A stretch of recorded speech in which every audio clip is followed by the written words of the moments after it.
Thank you, Professor Bach, and thanks to all of you for being here. This is an honor that is higher than any I had ever hoped to achieve, and I'm very happy to accept it and to be here speaking, and just thrilled to see you. Thanks for being a part of it. Before I begin, I want to give my thanks to my colleagues in the Department of Communication for their support as I worked on this lecture. Three in particular gave me intensive personal coaching. Dr. Lisa Kuchu, Dr. Matt McGarity, and one whom I will name later.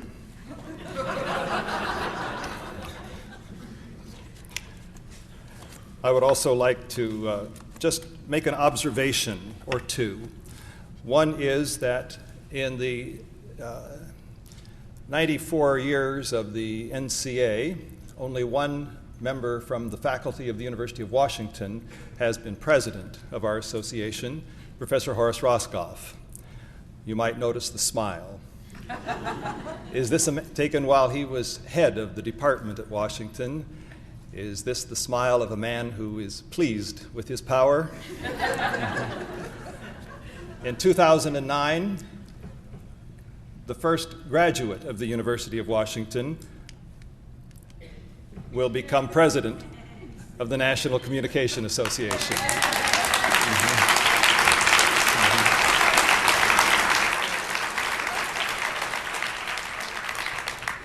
Betsy, on behalf of the University of Washington, and I am empowered to speak as such, we are extraordinarily proud of you.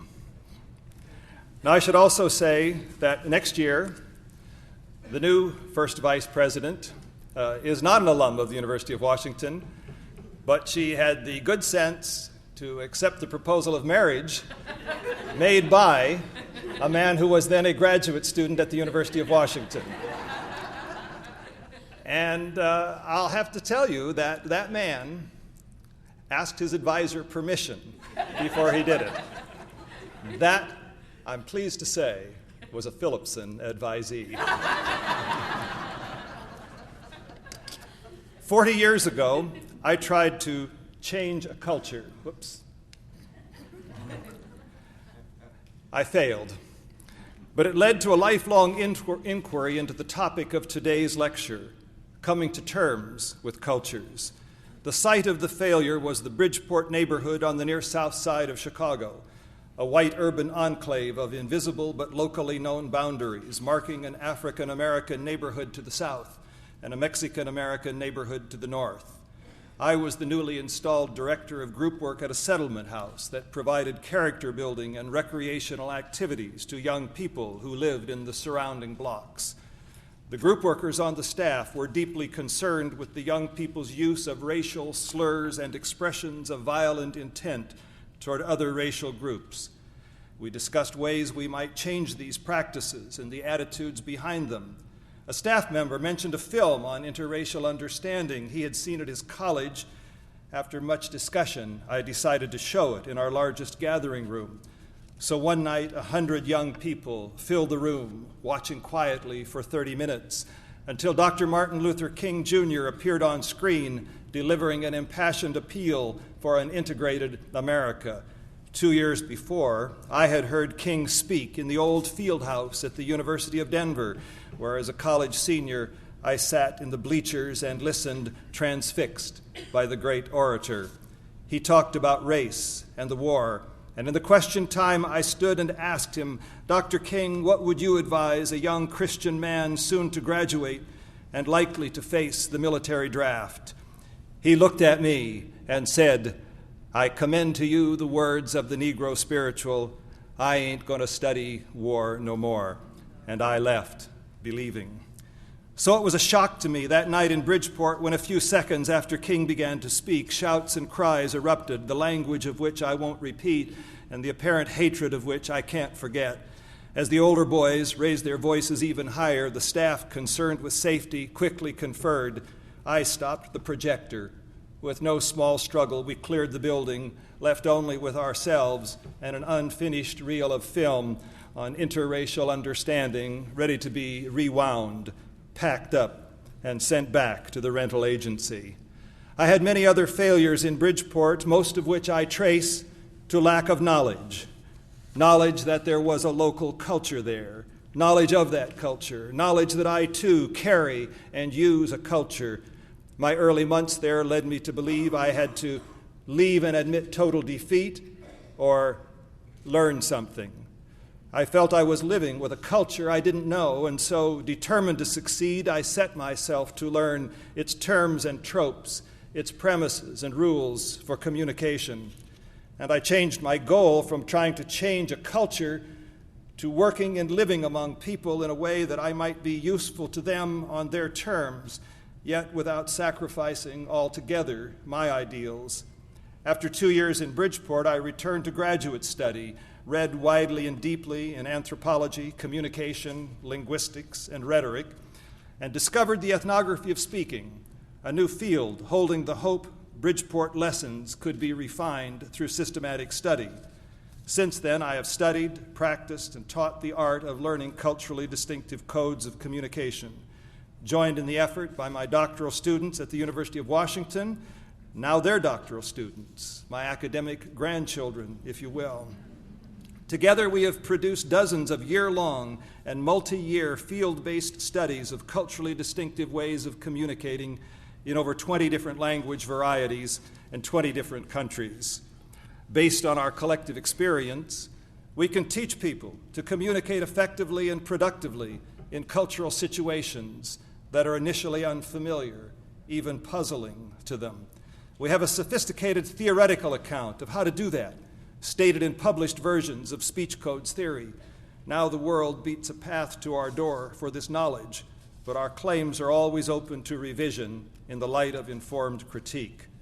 We have more to learn about cultural codes and how they work in human interaction, but today I turn to the study of situations in which someone tries not only to learn, but tries to come to terms with, to contend with, as it were, the presence in their life of two or more cultural codes.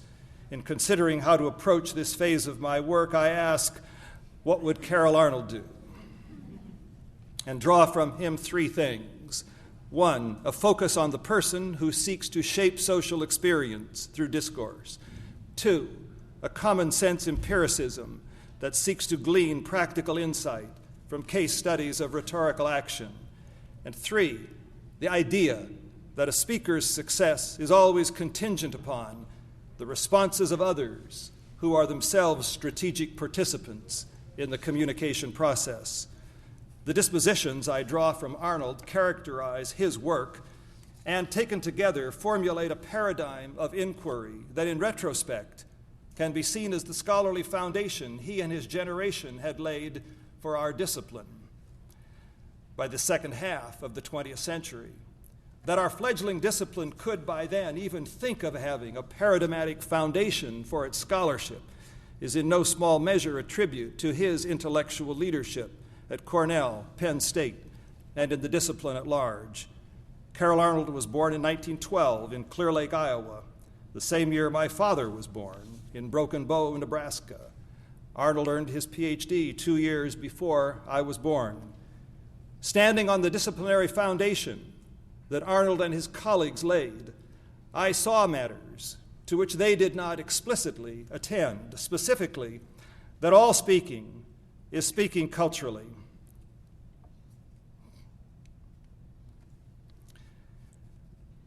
That in all times and places, people communicate with each other in milieu infused with cultures. And just as the presence of another speaking person introduces into communicative situation an element of contingency, Arnold's thesis, so too does the presence of cultures, the thesis I profess. Today I consider some ways in which people come to terms with, contend with those cultures. I tell 4 stories, each exemplifying a circumstance in which someone tries to come to terms with the cultures of their life world. 1, to accomplish something in interaction with others in a milieu in which a dominant culture works against one's purposes. Or 2, to challenge or undermine a dominant culture. Or 3, to integrate within one life two cultures that are crucial to one's identity, or 4, reconstruct one's life when a culture that has been a source of strength crumbles before one's eyes. For my task at hand, as inspiration, I keep 4 books of practical advice. Nassim Nicholas Taleb's Fooled by Randomness, the hidden role of chance in life and in the markets, which teaches us to be prudent when speculating about human affairs, because dealing with matters cultural is a precarious enterprise, rife with risk, both intellectual and practical. The Call to Holiness by the English cleric Frederick Coutts, a primer on righteousness, because the art of self-abasement is crucial to constructive participation in communal life. Aristotle's Rhetoric, because the art of persuasion can make the difference in dealings with others when prudence and goodness are insufficient to the task. And 4, a book on cookery, because such books model the specificity I want to achieve in my practical system. In his Politics, Aristotle says, "Eat chicken," a model of brevity and clarity. But my food writer is the contemporary Michael Pollan, who says in his In Defense of Food, "Eat food," by which he means only that which your grandmother would recognize as food. Not very much. There's the rub. Mostly plants, if we must. My model for coming to terms with cultures also has only 7 words. With these words, I specify 4 modes of action, means through which an agent might fulfill a purpose. The modes of action in my system are not rules, principles, or dicta, but means one might consider, turn to, contemplate, or deploy singly or in combination when trying to encompass a situation in which one seeks to contend with the cultures of one's life world. Like Pollan with his dietary dicta, my system boils matters down to those modes of action that are the necessary and sufficient means for encompassing any given situation. The modes presented here in the imperative form are: listen, by which I mean attend to what people say about local codes of communicative conduct. Scour the text, by which I mean search thoroughly through the communal conversation in all its modalities. Embrace nuance, by which I mean submit to the complexities of cultures and of communal life. Talk, by which I mean first what Carroll Arnold meant, the give and take of interaction between parties who take seriously each other and what they say, and second, talk spoken in ways that engage artfully the idioms for talk of the cultures in play in the given case, with talk always serving here figuratively to represent all the means and modes of communicative conduct. Now, in each of 4 stories, I feature and illustrate one of the modes of action named in my model, starting with story 1, Dr. Catherine Hendricks, listening to those who went before. Catherine Hendricks is a tenured professor of communication at the University of Memphis. In the slide, you can see her sitting to the right, talking with 2 of her students. In a published paper, Mama Told Me, exploring lessons that laid a foundation for my endarkened epistemology, she tells of an effort to contend with the dominant culture of her life world. As a doctoral student at the University of Washington, she set out to write a thesis examining the expectations that white and black students have of African American faculty members in American universities, a task that involved observing and interviewing white students receiving instruction from African Americans. She knew these students had expectations that shaped their experience of African American professors, and that they would apply similar expectations to her, an African-American researcher studying them, expectations that would complicate her investigative task. Furthermore, she writes, "There was no one in my department who could assist me with entering the field as an African-American woman. So she turned to her qualitative methods professor, a white man, who advised her to draw from the literature and find your own way, advice that has the merit, I like to think, at least of doing no harm, and perhaps some little good. But it provided only a start. What, she asked herself, would her own way be? Then remembered that as a child she listened to her parents' lectures, watched their behavior in various situations, and internalized their rules for interacting with others, and white people in particular, as follows. Don't let them use you, or they'll use you up. Don't let other people think for you. Use your own head. Watch how you carry yourself. Be true to yourself. Know how you want to be treated and keep good records." In these words, Catherine found a code for how to comport herself as she went about her work. Some of her professors and fellow graduate students advised her to use white surrogates as interviewers, but following the advice of Principle 2, don't let other people think for you, use your own head, she did all observing and interviewing herself, deciding that the unique communicative event created by her presence needed to be recognized and acknowledged rather than accounted for and balanced. Concerned about her credibility in the field, she drew from Principle 3, watch how you carry yourself, and used clothing, vocabulary, demeanor, logically organized materials, and linguistic formalities to carry herself in a way that commanded respect. Later, when presenting her findings, she exceeded conventional standards for explication of fieldwork research procedures, which she could do because she had followed Principle 5, keep good records.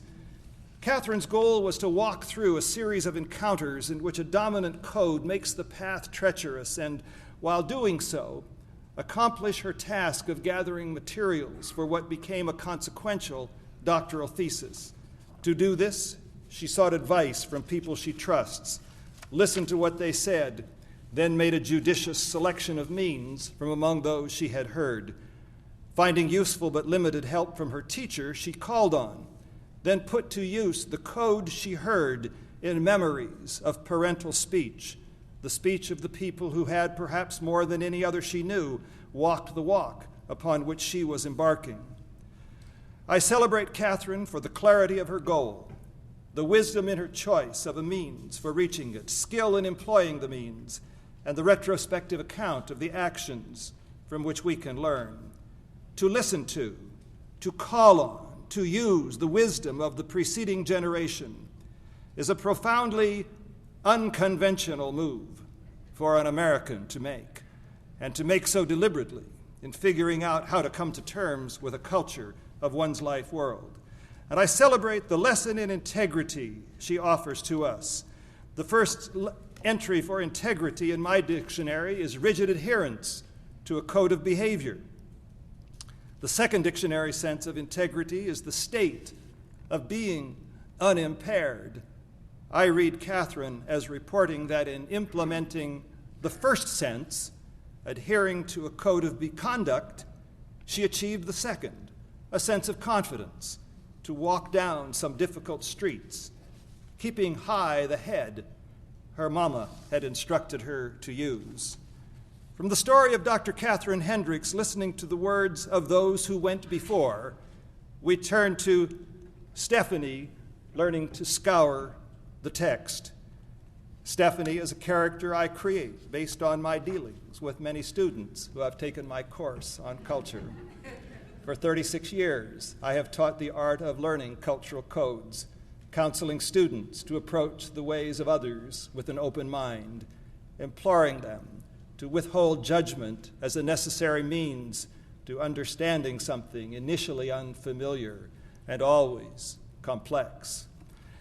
Stephanie has something else in mind: to undermine the dominant code of the world we share. That code, she tells us, is an instrument of oppression, something to be destroyed in her lifetime, perhaps in mine. She sits over there in the front row to my far left. As I watch her look at me, I know what she sees: male, white, old, powerful. I am, for Stephanie, a specimen. Put me in a glass display case in the Natural History Museum with the label affixed, Patriarchus Americanus, circa century 20, middle period.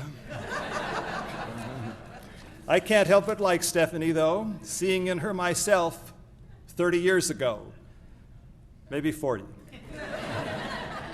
Passionate, indignant, confident, and when she examines the communal text, the speech of our common culture, she searches relentlessly in it for evidence of sexism, racism, or classism, always giving her highest critical devotion to anything I write and say, convinced she has found in my words telling evidence of class and gender bias. Stephanie has learned from her elders, critical theorists of various stripes, a code of inquiry, of which it seems the three desiderata methodologica are. 1, search for evidence of power in everything you read, see, or hear, because it is always there, and the search for power should be privileged over all other matters. 2, trace the meaning of conduct to the nature of the person who produces it, using white, male, and powerful as likely indicators of the offending isms in the speaker's speech. And 3, look for the oppression that ordinary language inevitably houses. Do I have anything to teach Stephanie? She comes to me already with sophistication of a sort in reading a cultural text. Through diligence in applying a fine-tooth comb to the text she finds things to which attention should be paid, and she can command a room. I applaud Stephanie's noble purpose, alertness in textual inspection, and eloquence.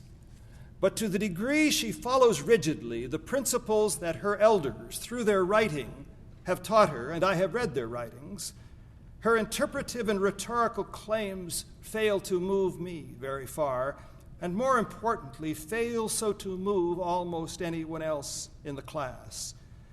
She scores high in purpose, effort, and the art of expression, low in the art of rhetoric. Stephanie is the most conventional of the 4 people I consider today in her adoption of the ruling dogma in U.S. higher education of how to study culture. I think she can be a better critic than she is, and so put before her a code that opposes each of her 3 critical principles. 1, look and listen for the variety and particularity in what people do. It is not all or only power that energizes human action. Look at and listen to the concrete details of what people say before you interpret their conduct, even with those people whom you have been taught to think of as the usual suspects. And try to learn what words and symbols mean to those who use them, because sometimes such open inquiry will surprise you. There is not, I think, much uptake. Stephanie graduates with a well-deserved 4.0 in cultural codes. In August, a letter arrives. The tone friendly but not conciliatory. The purpose advisory, even if in question form. Why, she asks, must you be so labored in your writing? Can't you come right out and say what you think? And when will you, with your position of power and privilege, speak the things that matter, the things that must be said?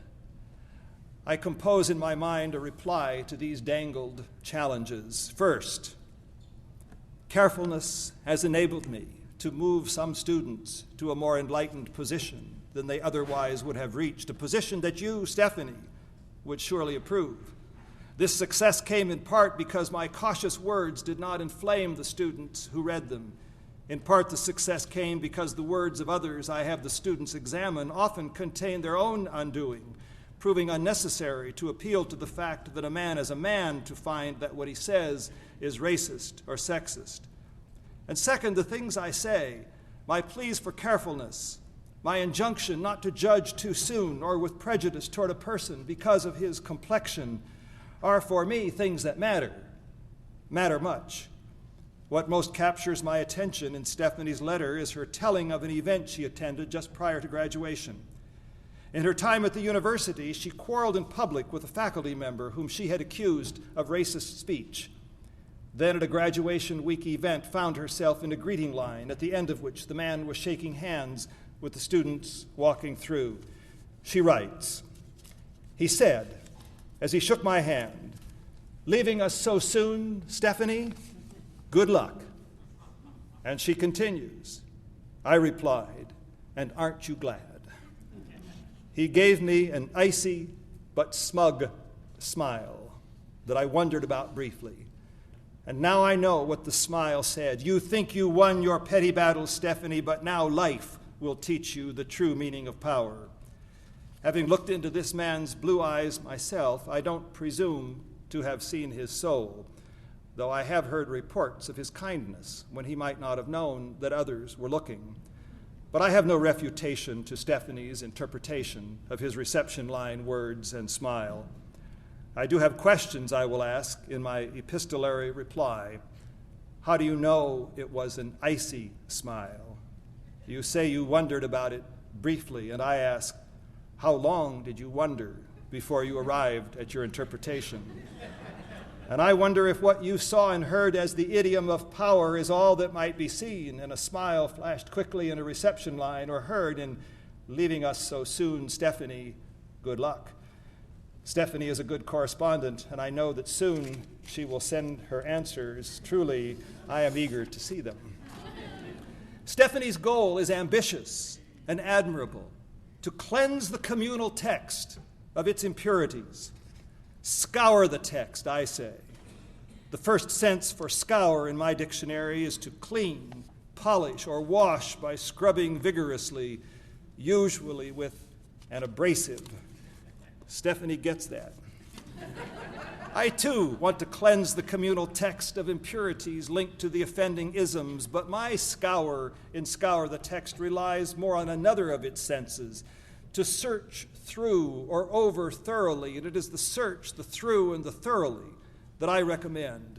If I have anything to teach Stephanie, this is a good place to start, and I would delete from my sense of scour the use of an abrasive, if that term is used as an adjective applied to speech, and if one is trying to induce others to join one's cause. For now the story of Stephanie ends, the story of her learning to scour the text, and we turn to Richard Rodriguez, embracing nuance. The parents of Richard Rodriguez emigrated from Mexico to the U.S., where he was born in 1944.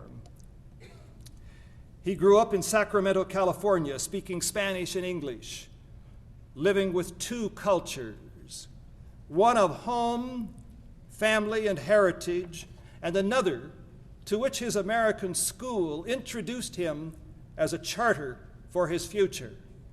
Living with two cultures was a curriculum presenting to Richard a series of subjects, not of reading, writing, and arithmetic, but of identity, desire, and community, raising for him such questions as, who is Richard Rodriguez? What does he want? Where does he belong?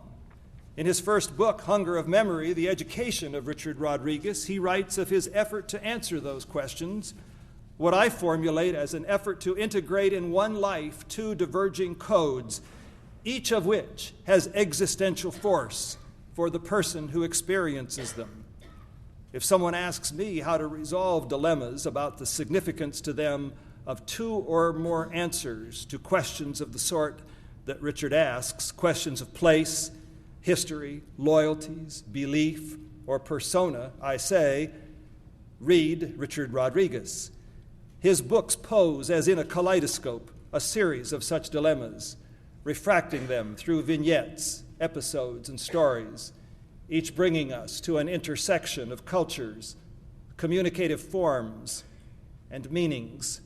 A story of an agonizing encounter with an uncle intersects with issues of language, loyalty, and place. A story of the Catholic Church's change from the ancient Latin liturgy to a modern vernacular one raises matters of self, tradition, and modes of being and believing. A story of Richard reading the story of another scholarship boy from another time and place shows us how he discovers that and how a life of reading, juxtaposed to memories and aspirations, can be not only a means to, but an end of education. Reading how Richard contends with his circumstances and his experiences shows how one person deals with dilemmas of self, longing, and belonging.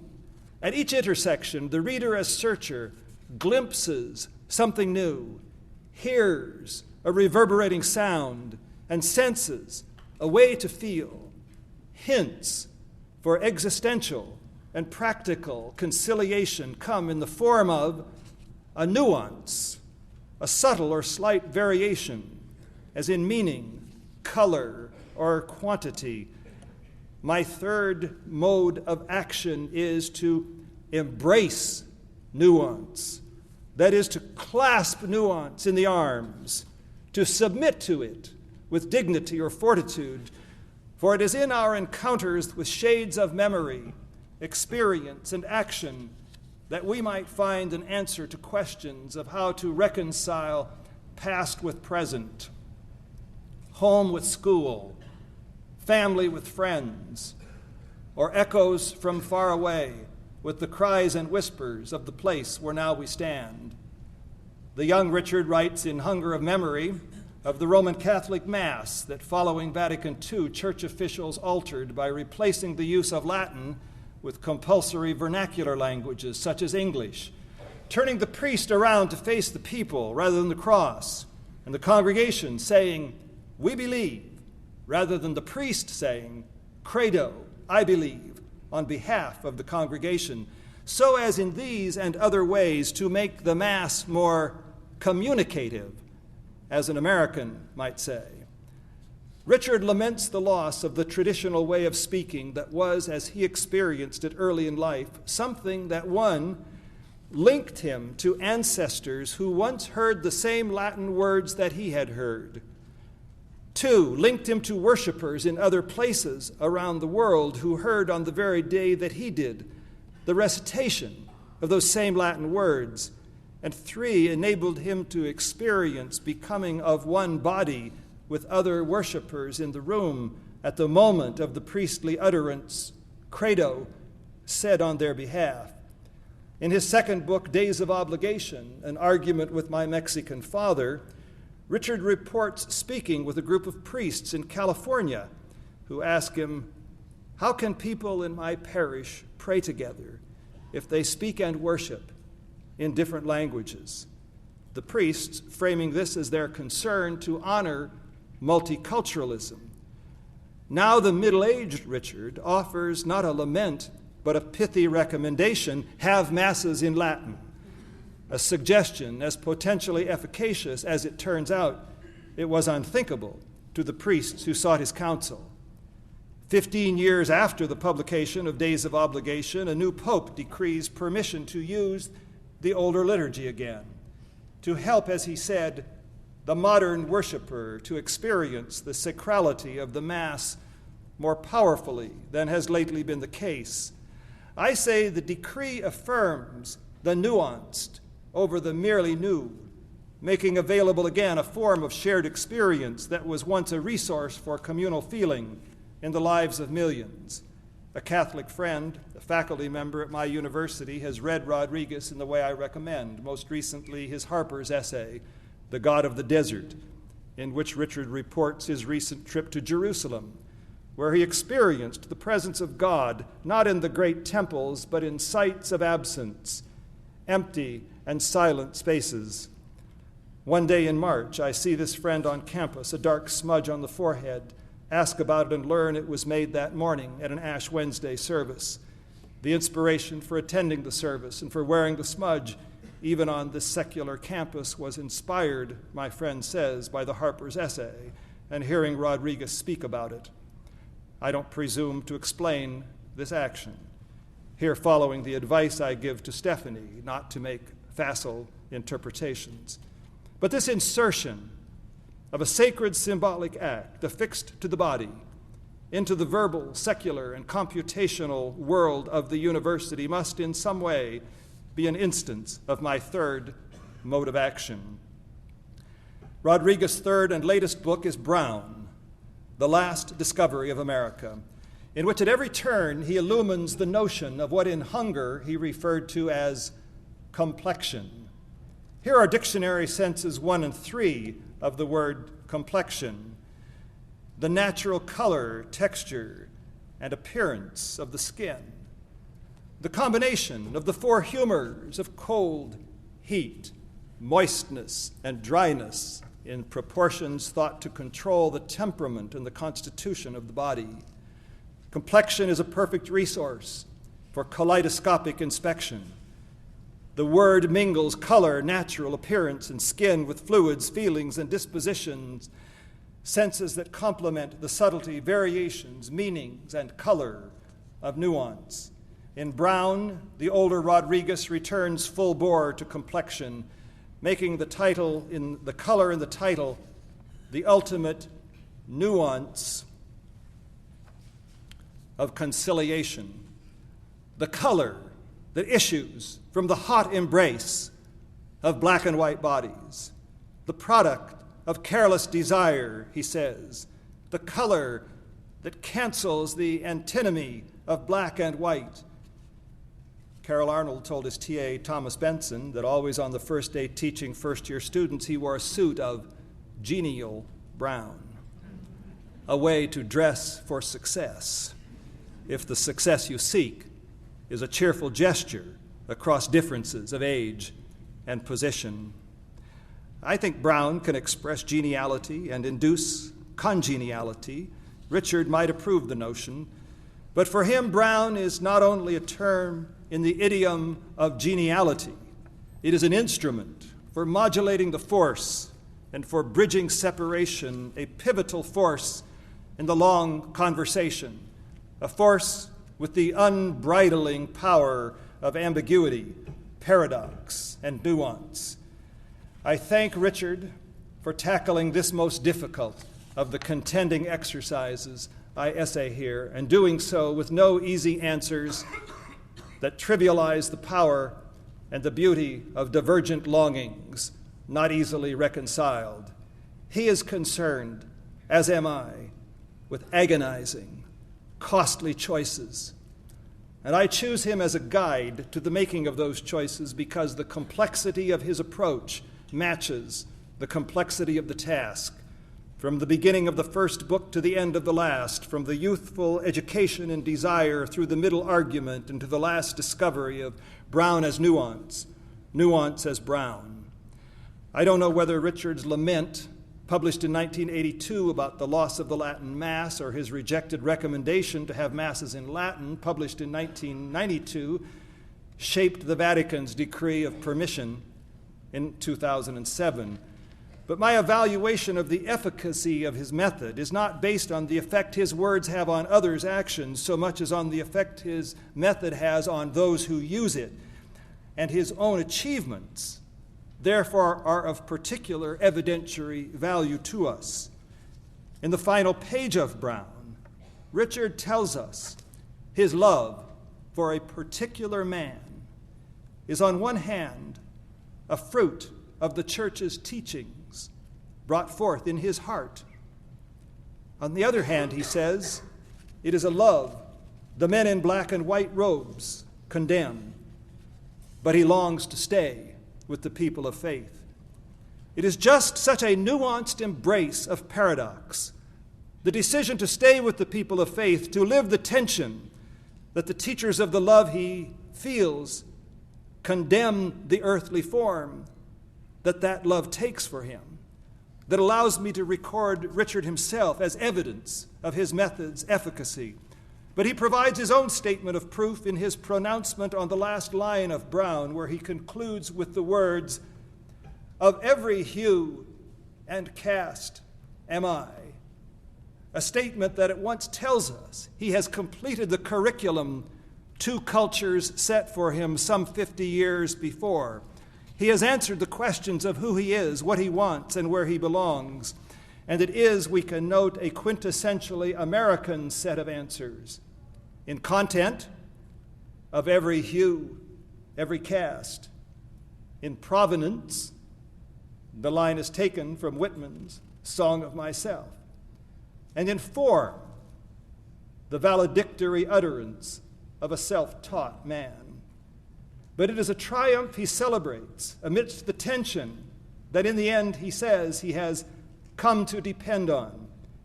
And because of that, I don't assign a place to him on my axis of conventional, unconventional.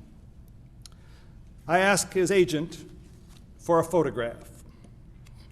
She gives me an email address, and I send my request directly to him. Minutes later, mail pops up on the screen from Richard Rodriguez.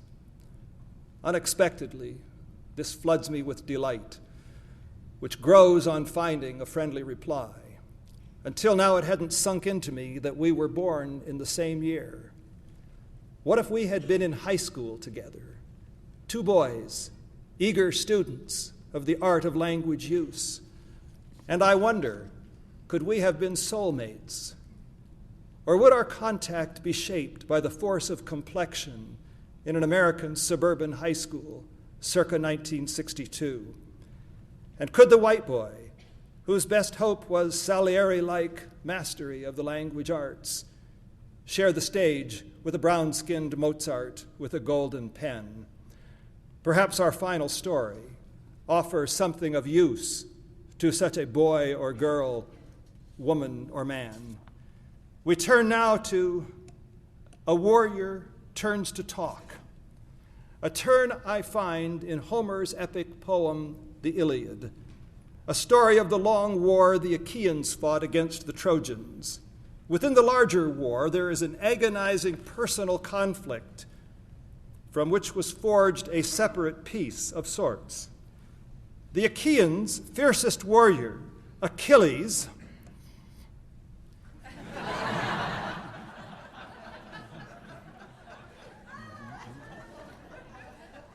now I don't know why that gets a laugh.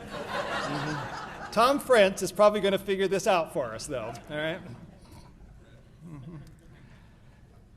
Achilles was given the prize girl Briseis as a reward for valorous service.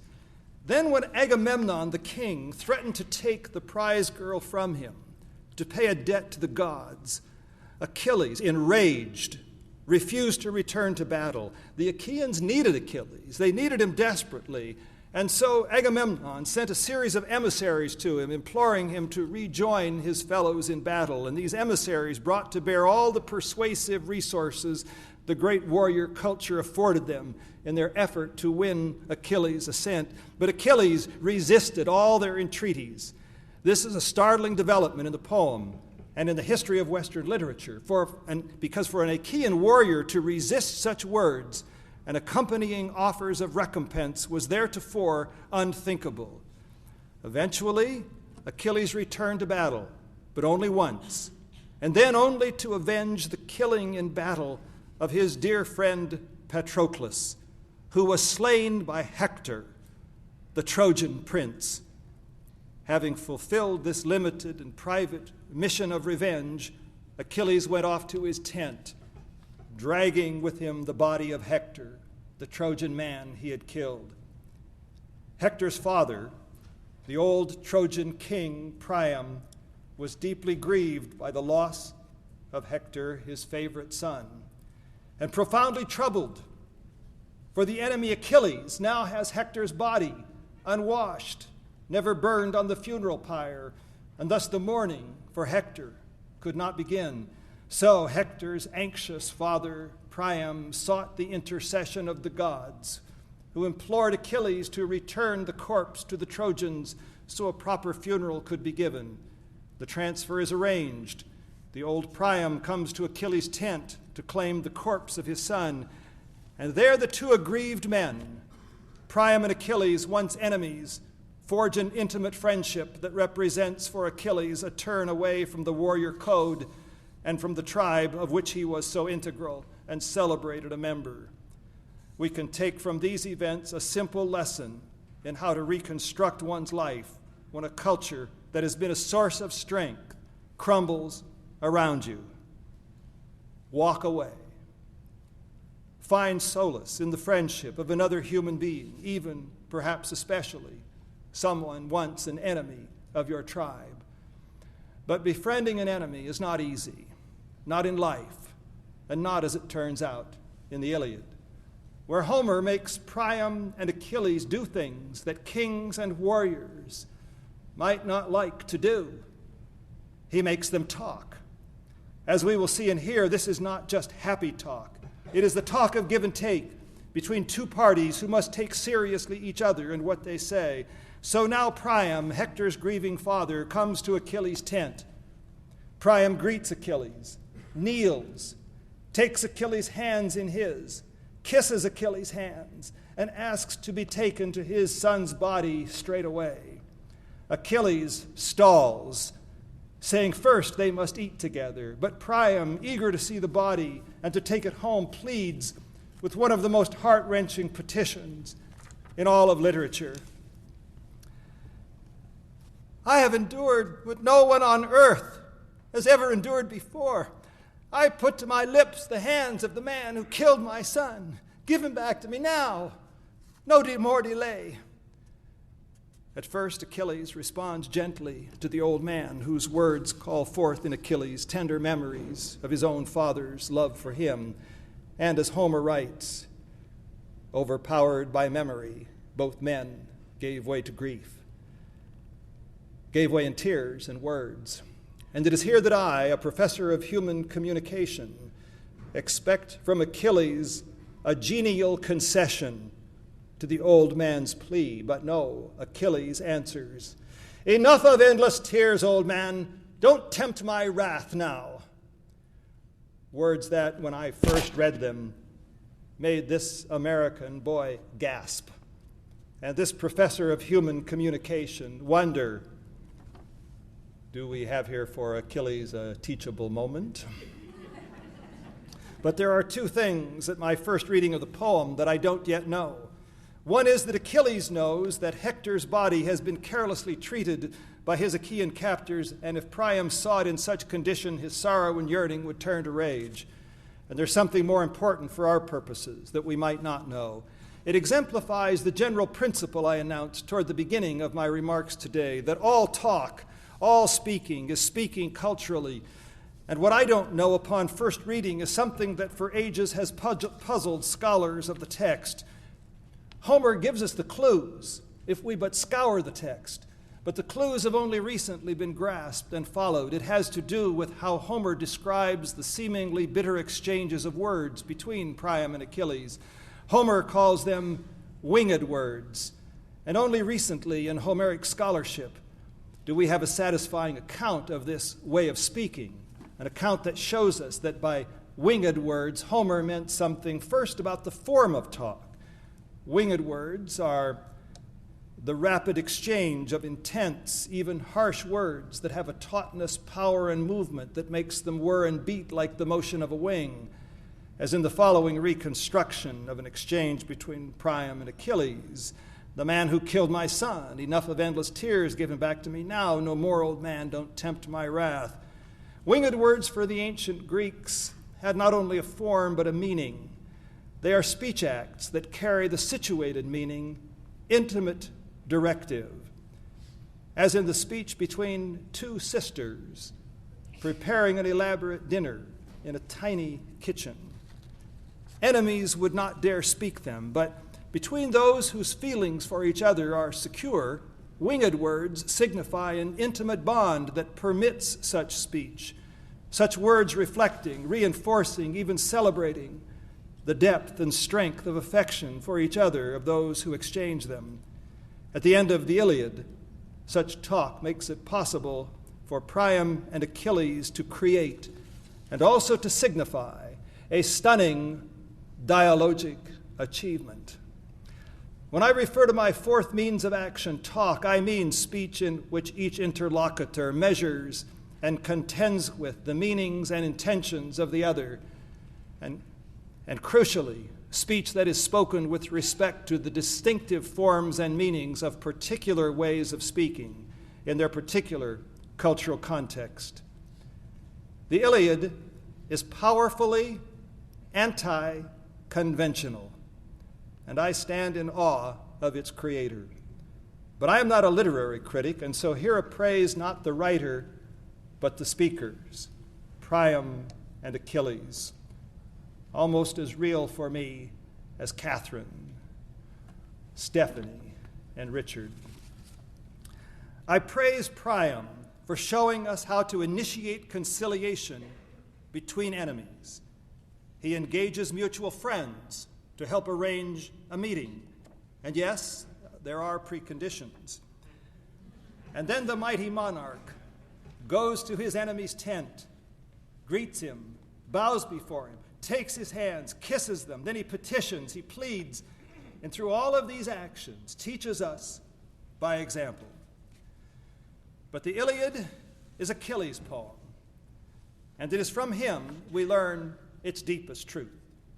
In 23 of the poem's 24 books, Achilles kills and complains, rages and refuses, suffers slights, mourns, preens, and pleads. Poor Achilles. But in book 24, Achilles is reborn. He doesn't scour the text, and he is not a man disposed to nuance. He's a warrior. But he listens to Priam's spoken words as they arouse in him what Burke calls identification, as memories of Achilles' own father infuse him with fellow feeling for the man before him, a father who has lost a son.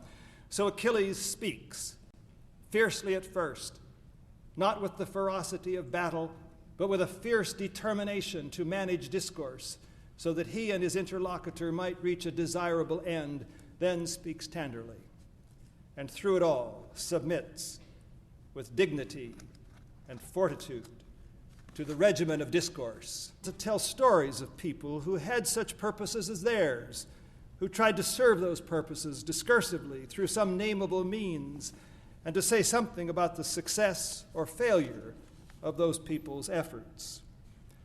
In this talk, I have presented the prototype of such a system and have illustrated some of its elements in the stories I have told. For a woman who wanted to walk down a path made treacherous by a dominant code, I observed that she was aided by listening to the guidance of those who had walked down such a path before. For a woman who wants to undermine the dominant code of her world, I observed her only limited success using an approach she had been taught to use, and recommended to her that she start again by learning to read with a more open mind the communal text she seeks to alter. For a man who sought to reconcile within his life divergent desires for identity and community, I observed his success obtained through persistent, kaleidoscopic, and nuanced readings of memory and present experience, readings that strengthened his capacity and his commitment to live the tensions of his situation. And for a warrior who turned away from battle to befriend a former foe, I found a man who forged such a friendship in and through the disciplined use of culturally distinctive discourse. Perhaps these lessons seem too conservative for you. Scant payment for nearly an hour of listening to me. To use the language of finance, you might have hoped to hear about a new multinational hedge fund, but got a talk on U.S. savings bonds. Or to return, and I'll stay with my dietary figure, perhaps you hoped for something more vegan. South Beach, at least a new version of The Zone, and I gave you the equivalent of Michael Pollan's second dictum, not very much. If so, I disagree with you about the potential value of the specific moves I've set before you in context, and point out in passing that in the past 10 years, U.S. I-Series savings bonds outperformed the Standard & Poor U.S. stock index. And the latest research on cookery demonstrates that radical caloric reduction lengthens life. There's the rub. But as much as I recommend the specific moves in their context, the moves I mention in my stories, what I advocate is not the meals, but the menu, or rather the diet. That is the system of modes, 4 modes that one can consider when planning and can deploy when implementing a course of action designed to come to terms with cultures. Perhaps my system can be improved. Professor Barbara Spiker and Dean Jacqueline Taylor of DePaul University, in separate conversations with me after hearing an earlier version of the talk, said that the menu might only suffice when the parties are already disposed to break bread together.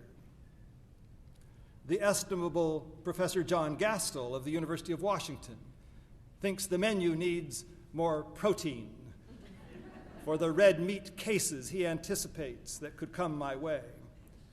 I am willing to impose scope conditions on my model, and I have in mind elements to add to it that would beef it up by expanding its elements from 4 to 6 modes and from 7 to 10 words.